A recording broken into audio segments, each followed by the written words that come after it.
So there are very strange and obvious signs that that Kundalini Shakti, that energy that we are, that powerful force of life, is beginning to wake up in you. So we're going to go into maybe some bodily sensations that you might be feeling and some other stuff too. So if you're interested, stick around.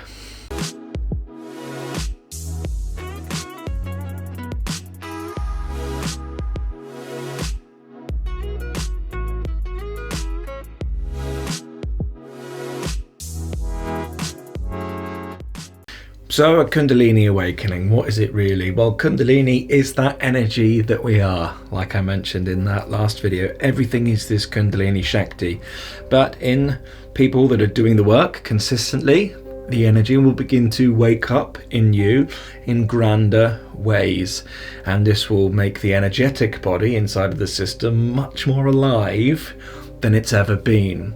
But the mind is probably going to fight this process a little bit, because the mind might scat out and be a little bit frightened as to what the hell is going on, because it's so new for us.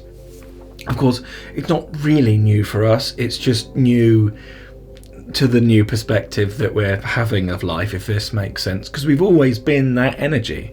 We've never not been that energy. It's just now that it's coming into us in larger, less restricted ways because of the deep work that you're doing, then it can be a bit frightening, because it's very different than most other people's life experiences, which can make it obviously very hard to communicate this with other people. And so that's why you find a Sangha. Sangha is just a community of like-minded individuals that are going through the same stuff, basically. And if you want one, then down below is a free community on Facebook. There's a couple of thousand members in there now, which is pretty fantastic, really. And everybody in there is doing their best to serve each other, which is really what community is about, and really what this work is about, isn't it? Can we serve each other? Of course, in doing that, it feels good, so we get served back in some way, shape or form. Now, there's also down below your free freedom toolkit, or your awakening toolkit. This will contain sadhana and lectures and mindset training. Now, Kundalini has this wonderful way of getting your attention, because what it will do is there's a few things, so we'll just dive into them as they come to me. Number one, the one thing that I can think of right now is strange bodily sensations.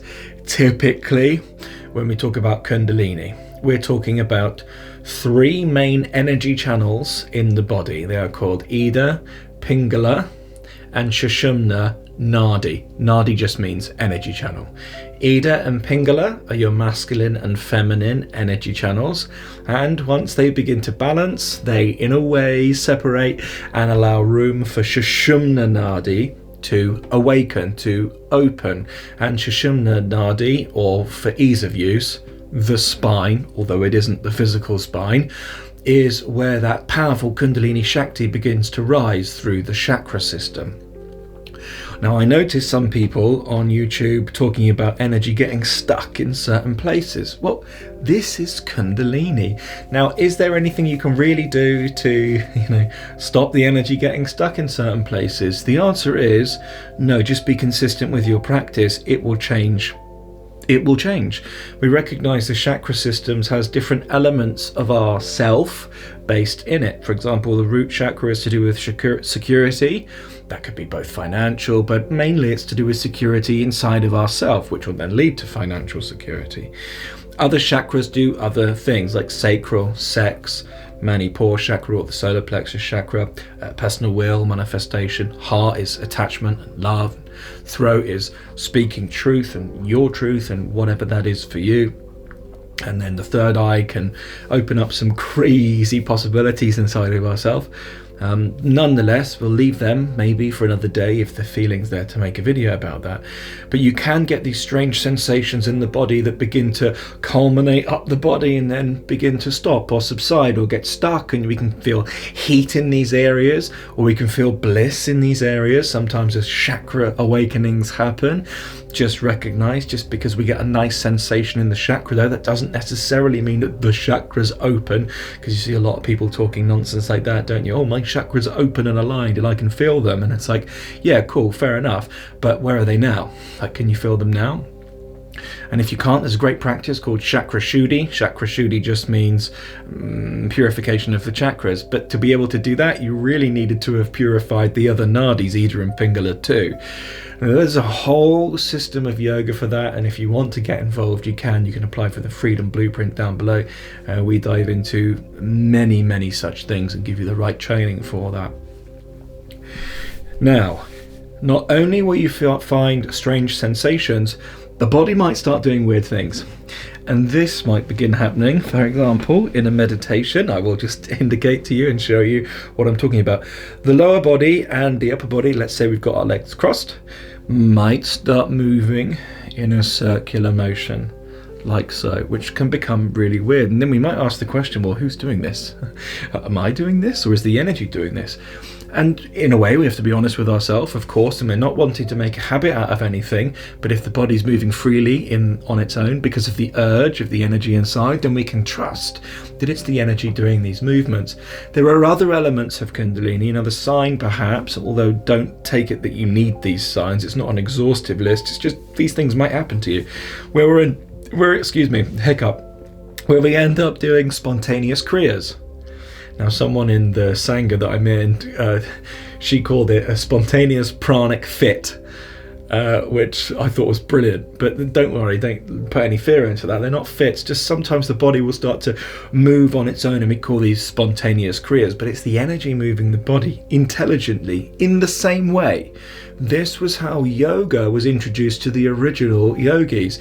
Because of their deep connection to nature, the energy inside of the body would begin revealing postures to the yogis so that their energy could come more in alignment with nature, and they could be more of that natural nature that they are. Of course, the body might also jerk and do weird twitches, and one of the strangest ones that you might experience is the head movements.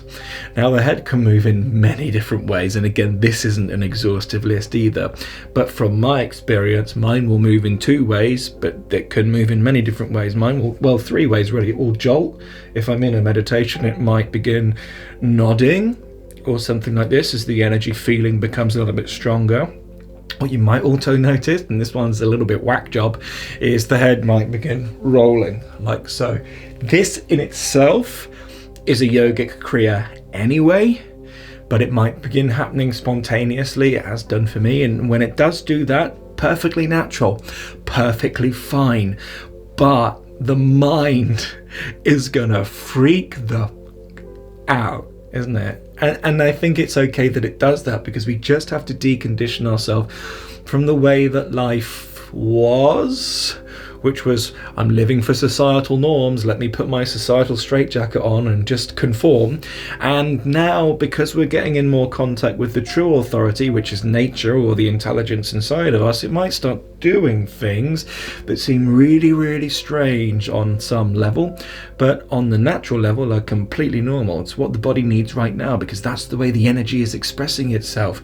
And if these things are starting to happen, don't judge it, allow it to happen, because in time it's going to feel wonderful. It's going to, as soon as we allow and get rid of the fear-based beliefs around it, like something's going wrong, or I'm becoming a whack job, or I'm becoming a weirdo, or something strange and is happening, or oh my god, I'm going to die. Have you ever had that one? That one comes up a lot in meditations, doesn't it? We get an extreme burst of bliss and we go, oh my god, I'm dying. Which is strange, really, isn't it? Because why can't we just accept bliss for bliss, or an experience of sensation in the body as an experience of sensation, rather than judging it with instant death, which of course never happens. You always come back from these experiences after they're observed. I say you always come back from experiences. It's not really the way it happens, is that you're always just observing these experiences. They can't really touch you, the observer. They're just observed. Okay, well, oh, body's doing a funny thing. Yeah, baby, bring it on. This is kind of things that you might begin to experience with this Kundalini awakening. So there's just a couple of signs. Strange movements in the body, strange movements of energy pulsing through your body, and that's great. That's a sign that you are now more alive energetically than you've ever been before. Now, of course, that might lead, though, to the body being very tired. So whilst we're alive more energetically, we might be quite exhausted on the body, because this is all new energy, and the mind perhaps is judging it, fighting it. It's going to create resistance. Body might get tired, but energy might be like, whoa. And sometimes, that can lead to insomnia. And so a tip for you from me, not that I always stick to it, but a tip for you is to perhaps try and meditate yourself to sleep, which is what I tend to try and do, as long as the mind's not being too loud. But if the mind is being too loud, then I've probably done something, unless it's karmic. And when I say I've probably done something, I've probably put too many toxins in it. It gets too toxic, mind just goes, and that's why what we're trying to do once we've had a Kundalini awakening is bring the toxicity out of the body to the best of our abilities, so that that prana can become purified and move in the certain ways that it's meant to move, to replenish the body, the mind, and the spirit in the way that it's designed to do. So I hope that keeps you at peace as you begin to broaden and deepen in your journey and in your feeling apparatus inside of yourself, as these larger bouts of energy begin moving within you. Lots of love. Namaste.